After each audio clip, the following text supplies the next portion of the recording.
시청자 여러분 안녕하십니까? 김동수입니다. 2020년 4.15 제21대 국회의원 총선이 있었죠. 벌써 올해로 6년이 됐습니다. 자, 4.15 부정선거가 6주기를 맞은 것이지요. 한 우물을 파온 민경욱 전 의원, 분명히 진실이 승리할 거라고 저는 믿습니다. 제가 여러분들에게 방송해 드렸지만 2020년 4.15 그 선거할 때요. 그 당시 민경욱 의원은 미래통합당 의원으로 출마를 했는데 사실은 민경욱 의원이 4,358표 차이로 승리를 했는데요. 선관위가 낙선을 시키고 민주당의 정일영 후보를 당선을 시켰지요. 이 정일영 후보에게요. 무려 가짜표가 7,251표 선관위가 가짜표를 투입했습니다. 이 숫자는 중앙선거관리위원회 홈페이지에 나와 있는 자료를 근거로 해서 제가 만든 자료가 되는데요. 여러분들에게 여러 번 방송해 드렸습니다. 그런데 오늘 민경욱 의원이요. 6주기를 맞이해서 한미일보 허겸 기자가 인터뷰한 그 기사를 여러분들에게 소개해 드리면서 6주기를 맞아서 우리 부정선거의 진실을 알리는 데 도움이 됐으면 합니다. 민경욱 전 의원은요. 4.15 부정선거 6년이 되는 지난 15일 한미일보와 가진 인터뷰에서 좌파는 가치 중심인 반면 우파는 인본주의 기반의 사람 중심이기에 사람을 보고 다니면 당연히 갈라질 수밖에 없다며 이같이 혼돈의 시대에 중심을 잡기 위한 기준으로 부정선거 투쟁이라는 크고 명확한 가치를 거듭 제시했습니다. 유례없이 엄혹한 고난과 시련에 맞서 부정선거 투쟁을 이어오며 국내 부정선거 투쟁의 최후 저지선으로도 불릴 법한 민경욱 전 의원은 부정선거 투쟁은 큰 가치라고 분명하게 못 박았습니다. 여러분 1년도 아니고요. 6년이라는 세월 동안 얼마나 고난과 고통에 시달렸겠습니까? 저 역시도 부정선거 밝히는 지 지금 4년째 돼갑니다. 정말 지난 시간을 돌이켜보면 너무나 가슴이 아프고요. 정말 힘든 시기였습니다. 한때는 우울증에 빠지기도 하고요. 꼭 이 부정선거를 외쳐야 하나 이렇게 인간적인 그러한 심정을 이야기할 때도 있었습니다. 자, 그러면서 부정선거 투쟁은 지력이 있어야 되고 그랬어요. 지력이 있어야 됩니다. 애국심이 있어야 하고 용기가 있어야 할 수 있는 것입니다. 이거 없으면 못하는 겁니다. 이 중 지력과 애국심과 용기 중에 하나만 빠져도 싸울 수 없게 된다며 그러므로 부정선거를 대하는 태도를 보면 이 사람이 기회주의자인지 아니면 처음부터 심지가 있는지를 알 수 있다고 지적했습니다. 특히 황교안 대표의 사례를 꼽기도 했습니다. 황 전 국무총리는 2020년 4.15 총선에서 자유한국당 국민의힘 대표를 지냈지만 총선 개표가 끝나기 전에 대표직에서 물러났습니다. 부정선거를 규명하려는 블랙시 오늘날 윤 어게인 시위와 전국적으로 확산하는 가운데 정작 부정선거로 가장 큰 피해를 본 당의 대표로서 침묵한 황 대표를 비난하는 여론이 당시에는 결코 적지 않았습니다. 그러나 1년 2개월 만에 성사된 재검표 결과를 보고 나서야 황교안 대표는 전 총리는 부정선거 투쟁에 본격 동참했고 대선 후보 토론에서도 배춧잎 투표지 등 이상 투표지를 알리는 패널을 직접 들어보이며 공중파 방송 사상 처음으로 부정선거를 폭로했으며 지금까지도 변함없이 투쟁을 이어오고 있습니다. 민경욱 전 의원은요. 황교안 대표도 처음에는 1년 정도 침묵하다가 오시면서 바뀌지 않았나라며 사람보다 그 사람이 말하는 가치를 유의 깊게 봐야 하는 이유가 있습니다. 그 가치에 집중하면 뿌리 깊게 계속 나가는 사람이 누군지 알 수밖에 없다고 강조했습니다. 그러고는 만약 어떤 사람이 깃발을 버리면 그 사람을 탓해야 한다며 윤석열 대통령과 한동훈이 갈라지면서 한동훈을 따르는 이들은 부정선거가 없다는 좌파처럼 됐다고 꼬집었습니다. 한동훈이는 지금도 부정선거 없다는 거 아니겠습니까? 이어 누군가 우리는 장동혁 편인데 왜 장동혁을 욕하나 이런 식으로 가서는 안 됩니다. 어떤 사람이 부정선거와 싸워서 좋아했는데 갑자기 부정선거가 아니라고 침묵한다면 당신 그러면 안 돼라고 얘기할 수 있는 그런 용기와 판단력이 필요하다고 제언했습니다. 사람만을 쫓다가 자칫 감성적이거나 무분별한 덫에 빠져 부정선거 규명이라는 대의를 놓쳐선 안 된다는 뜻으로 풀이가 됩니다. 민 전 의원은 좌파는 가치를 보고 모이지만 우파는 인본주의적이기 때문에 사람을 보고 모인다며 특히 아스팔트 시민단체는 총리나 박사, 일반인들이 모두 똑같은 지위로 평등하다고 생각하는 풍토 때문에 인간적인 알력들이 생기고 분열이 일어나는 것 같다고 봤습니다. 그는 이어 그런 와중에서라도 가치가 무엇인지를 보는 해안을 가져야 한다며 부정선거에 대해 큰 관심을 갖고 있던 사람이 부정선거에 대해 지금 어떤 입장을 취하고 있는지를 보면 그 노선을 잘 판단할 수 있을 것이라고 충고했습니다. 민경욱 전 의원은요, 인생 여정의 고난의 길이 시작된 6년 전 그날을 회고했습니다.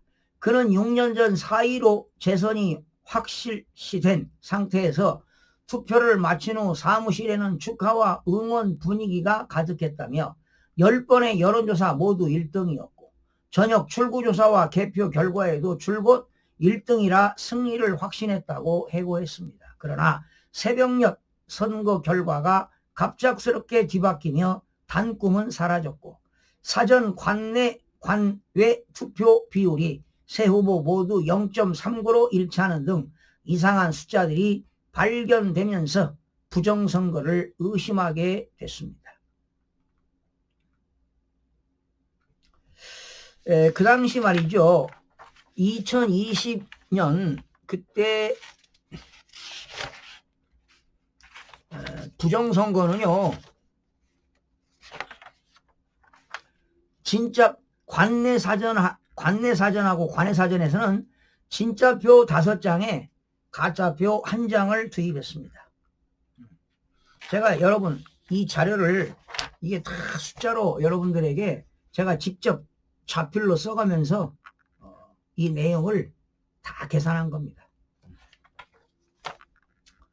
자, 민 전 의원은 공개적으로 이의를 제기하며 투쟁에 나섰고 처음에는 2주간 예상되던 싸움이 6년간 긴 투쟁으로 이어졌다며 초등학생이 대학생이 될 때까지의 시간 동안 많은 고난과 시련이 있었고 명성과 명예, 친구와 돈, 체력과 세월을 잃었지만 후회는 없다고 말했습니다. 이 대목에서 민 전 의원은 스스로 묻고 답했습니다. 그는 누군가 이렇게 묻는다. 6년이 가는 이런 싸움이라는 걸 그때 알았어도 했겠느냐고 말이다 라며 나는 다시 했을 것이라고 말해줬다라고 했습니다. 이듬해인 2021년 4.15 무려 1년 만에 변론 준비 기일이 열렸습니다. 그해 6월에는 인천 연수을에 대한 재검표가 열렸습니다. 기상천외한 각종 이상 투표지로 모두가 충격에 빠진 운명의 재검표였습니다.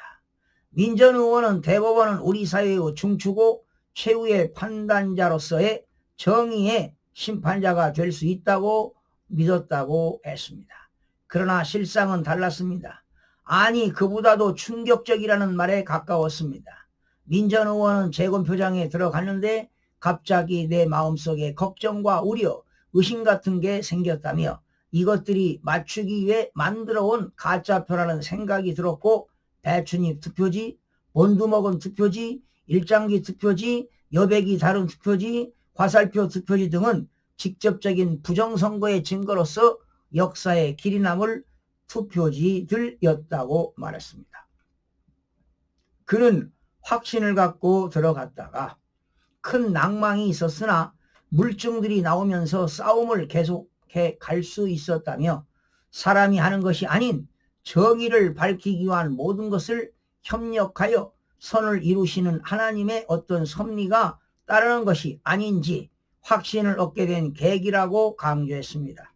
그러면서 그들의 음모와 활동들이 있을 때마다 세간의 관심이 떨어질 때마다 어떻게 다시 끌어올려야 하는지 나에게 지혜를 주셨다고 감사했습니다. 민전 의원은 제도권 내 투쟁 필요성을 느껴 국회의원 동료의 도움으로 국회 내 문제 제기를 시도하는 한편 원내에서 힘을 갖고 투쟁하기 위해 출마했지만 공천 과정에서 석연치 않은 이유로 컷오프되는 어려움을 겪었습니다. 그 당시 부정선거 얘기하면 절대로 공천을 안 줬습니다. 그는 그때 환상에서 예수님의 눈에 긍휼해 하시는 불쌍해 하시는 눈물이 고인 모습이 지나갔다며 아직은 때가 아니다. 내가 아무리 애를 써도 이번은 그때가 아닌데 내가 그걸 모르고 이렇게 기도하면서 붙여달라고 하고 있다는 생각이 들었다고 답했습니다. 결국 새로운 정당을 창당해 선거에 나섰으나 원내 진출에는 실패했습니다. 그럼에도 국내 1000만 가정에 팜프렛을 배포하며 부정선거 알림으로써 또 다른 미랄의 씨앗을 심을 수 있었습니다. 민전 의원은 부정선거 진상규명을 위해 미국을 방문해 국제사회에 문제를 알리는 활동을 이어갔습니다. 그는 도널드 트럼프 대통령이 재선에 확신이 있던 무렵 백악관에 들어가 브리핑했고 내셔널 프레스 클럽에서 기자회견을 했으며 국가안전보장회의죠. NSC 국무부 인사들과 코로나 관계로 온라인 브리핑으로 부정선거 실태를 알린 데다 보수정치 행동회의 CPEC에서도 참석해 사람들을 만났다고 설명했습니다. 이런 활동은 국내 언론들도 영향을 미쳐 우파 지지층 60%, 보통 사람들의 40%가 부정선거 가능성을 인정하는 여론조사가 나오는 등 관심이 고조가 되기도 했습니다.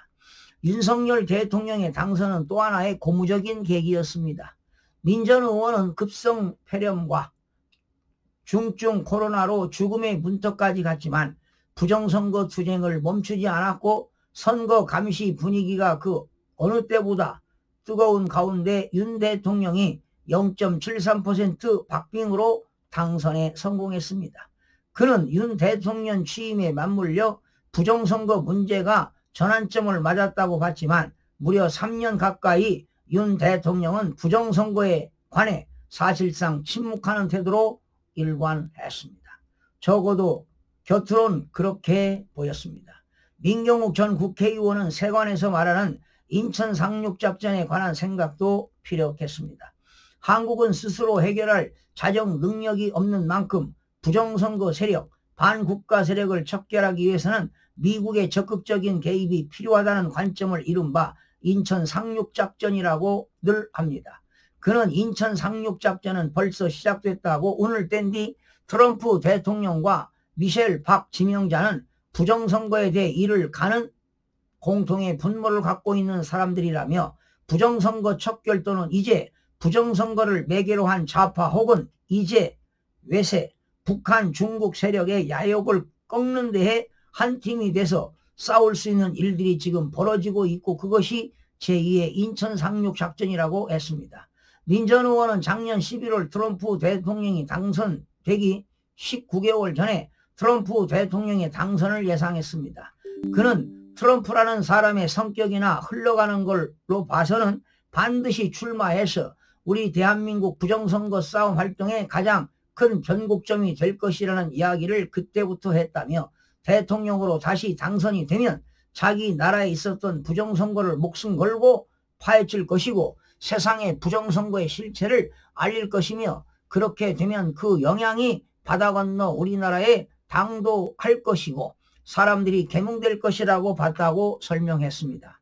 그는 지금이 굉장히 깜깜한 어두운 시기로 보이지만 지금은 중요한 것은 전체적인 싸움의 지평을 보면 우리에게 불리하지 않는 식으로 펼쳐지고 있다는 생각이 든다며 지금은 윤석열 대통령과 트럼프 대통령, 황교안 대표가 돕고 젊은이들이 깨어나 윤 어게인을 외친다고 말했습니다. 그러면서 옛날에 외롭게 싸우던 것과는 완전히 상황이 달라졌다. 정말 깜깜해서 한 치의 앞도 안 보인다고 생각할 때 이것이 가장 한밤중이 깊은 것이고 새벽이 멀지 않았다는 증거라고 생각한다고 덧붙였습니다. 그러나 민경욱 전 의원은 저쪽 동쪽만을 쳐다보고 태평양 건너를 쳐다보면서 항공모함 무엇을 끌고 오겠지라는 생각보다는 마음을 먹고 우리의 힘을 좀 더 공고히 해야 한다고 극심한 환란과 역경을 해치기 위한 적극적인 태도를 당부했습니다. 그는 트럼프 대통령의 양쪽에는 매파와 비둘기파 영향을 주면서 한국 관련 정책을 마련하고 있고 이들이 애를 쓰고 있지만 우리에게 유리한 것만은 아니다라며 좌파들이 싱크탱크에 돈을 갖다 주고 사람들을 앉혀놨기 때문에 옛날보다 좌파의 영향력이 커졌고 미국 내의 여론이 다 우리에게 맞게 돌아갈 것으로 생각하면 오산이라고 지적했습니다. 그러면서 고든창과 모스타는 당신들이 싸워야 한다.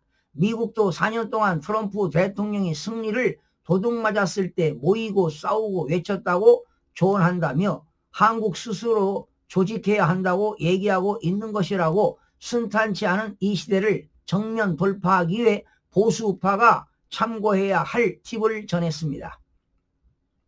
민 전 의원은 언론은 시대를 비추는 거울인데도 매우 실망스럽게 부정선거라는 망국의 병을 취재하는 기자들이 거의 없고 기자들 자체가 선입견을 갖고 부정선거는 없었다. 음모론이라는 생각을 하고 있다며 역사는 중요한 순간에 펜을 놓고 취재를 하지 않았던 사람들이 기억할 것이라고 일침을 가했습니다.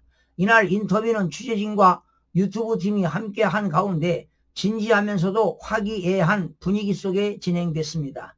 민경욱 전 의원과 한미일보는 인터뷰를 마친 뒤 함께 식사하며 끝까지 맞서 싸울 것을 다짐했습니다. 지금까지 이 내용은 허겸 기자가 민경욱 전 의원과 대화하면서 인터뷰 기사로 작성한 건데요. 자, 여러분, 대한민국의 부정선거는 팩트입니다. 저도 뭐 처음부터 부정선거가라고 이 얘기 했겠습니까? 많은 사람들이 일부 전문가들이 부정선거를 주장했고 특히나 민경욱 의원 또 그 유튜버 있죠. 유튜버의 그 여러분들이 부정선거에 대한 이야기를 하길래 뭐 설마 대한민국 이 자유민주 국가에서 부정선거가 있겠어. 저도 안일하게 했다가요.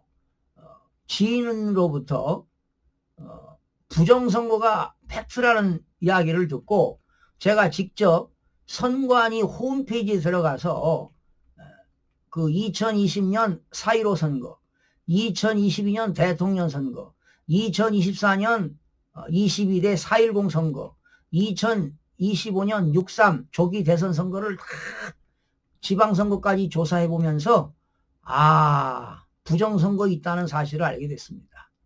그래서 2020년 4.15 선거 역시 민경욱 의원이 어떻게 해서 4,358표를 이겼나 이 내용도 제가 방송해드렸고요. 또 2024년도에 가짜 국회의원 53명 명단까지 발표하면서 일일이 몇 표 차이로 이겼다고 공직선거법에 의해서 6개월 이내에 한 달 이내에 선거소송을 하게 되면 이 공직선거에 대한 소송은 대법원이 수서법원입니다. 6개월 이내에 판결한다고 강력하게 외쳤건만 국민의힘에서 당선된 후보들 53명이 대부분 선거소송을 하지 않았습니다. 자, 이 이야기는 그자들도 국민의힘 의원들뿐만 아니라 후보들도 대한민국에 부정선거가 있다는 것을 아마 알고 있을 겁니다. 그리고 그 후보들은 선거관리위원회 잘못 보이면 도저히 당선이 될 수 없다는 걸 알았기 때문에 무릎을 꿇은 것 아니겠습니까? 그러자 지난 2024년 12월 3일 날 윤석열 대통령이 비상계엄을 선포했습니다. 최고 통수권자가 뭐가 아쉬워서 비상계엄을 했겠습니까?